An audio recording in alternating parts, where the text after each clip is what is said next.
Assalamualaikum. Waalaikumsalam warahmatullahi wabarakatuh. Perkenalkan, saya mahasiswa PGSD IKIP Siliwangi. Di sini saya ingin meminta Ibu sebagai narasumber wawancara mengenai pembelajaran di sekolah selama masa pandemi. Apakah Ibu berkenan? Insya Allah sebisanya ya. Iya, bisa. Langsung saja mulai ya Bu ya. Ya. Untuk pertanyaan pertama, bagaimana tanggapan Ibu mengenai pembelajaran daring di masa pandemi ini? Untuk pembelajaran daring di masa pandemik memang banyak tantangan ya. Mulai dari gurunya, siswanya, dan ada lagi sekarang orang tua. Nah, orang tua juga kan lingkungan keluarga itu sangat mempengaruhi pembelajaran daring kan itu. Yang kedua, apa saja persiapan yang Ibu lakukan sebelum pembelajaran daring dimulai? Persiapannya seperti biasa. Yang pertama itu RPP. Bedanya di sini RPP untuk daring itu mulai dari medianya. Media yang digunakan pasti yang pertama handphone. Terus kemudian langkah pembelajarannya. Di situ kan kalau tatap muka guru langsung menyambut. Nah, kalau di sini kan enggak. Jadi guru harus mempersiapkan yang pertama absen secara online. Menurut Ibu, apakah siswa dapat mengikuti pembelajaran daring dengan baik? Kalau masalah pembelajaran daring dengan baik itu tergantung dari siswanya.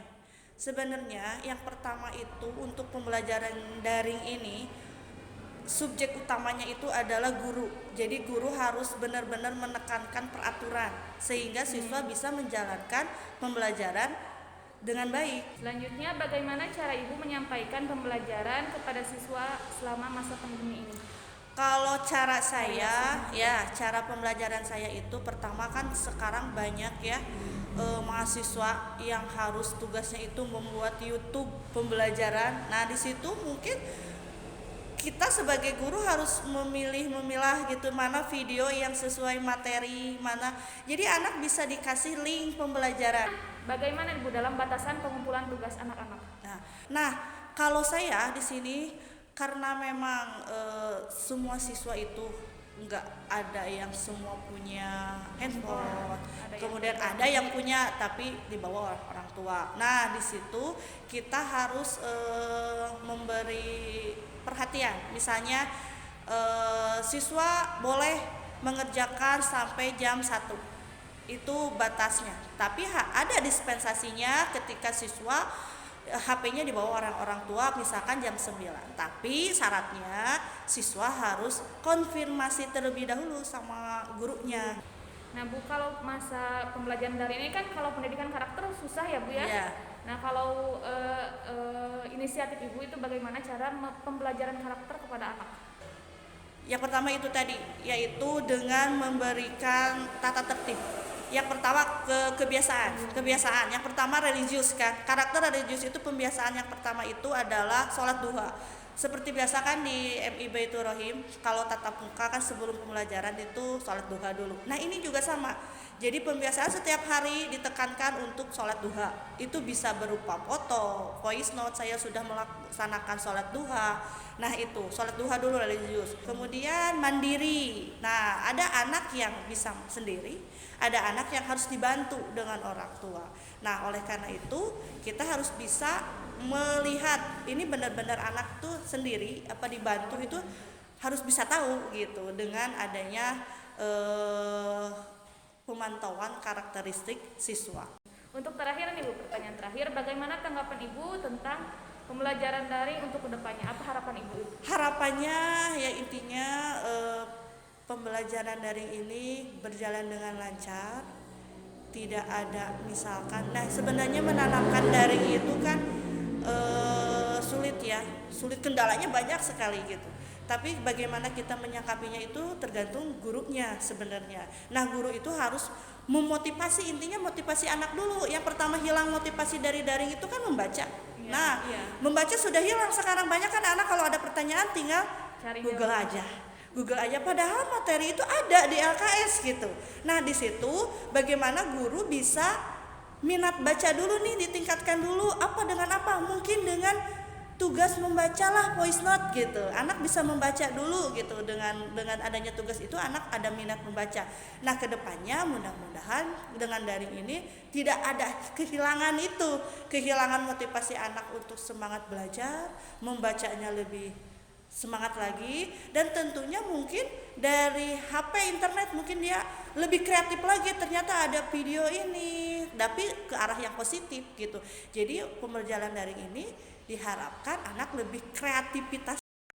Assalamualaikum Ibu. Waalaikumsalam. Perkenalkan, nama saya Pupu Paujiah dari PGSD IKIP Siliwangi. Ingin meminta Ibu menjadi narasumber dalam wawancara pembelajaran sekolah di masa pandemi. Apakah Ibu bersedia? Insya Allah. Langsung saja mulai ya Bu ya.